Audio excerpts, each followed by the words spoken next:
What happens when the text in your table does not fit in the cell?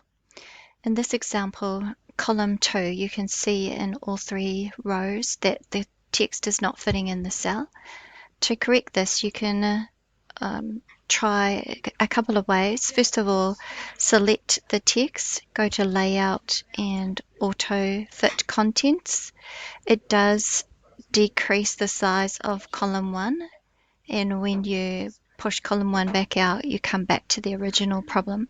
So if this has not fixed your problem, then I'll show you another way. So I'm just going to undo until I get back to the original. Select your whole table, go Home, choose Normal. Then while all your text is selected, we're going to go back to the original font style and font size.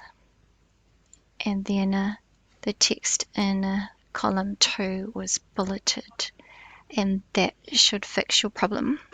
Thank you for watching.